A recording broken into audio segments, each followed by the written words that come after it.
How to add a background video in Squarespace.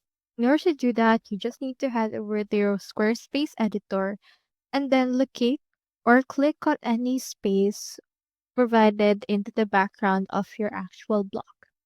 So let's head over and click on this right there. And in here, you can click onto this edit section, click onto this background, and from in there, you can just head over and click on video. So from in there, you can upload a video with 1 minute maximum. You can change or add some filters as well as wallback images.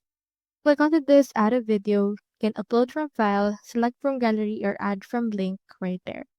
So for this case, let's head over and click onto this add from link. Let me input the link right here. Then as you can see, this will look for that video and click on the add right there. And after that, this will load in order to reflect the background that we have added right there. So just wait for that to load. I have in here this ocean right there. Now you can just choose and you can now see that we have our background video. So that's all there is today and I hope this video helped you out.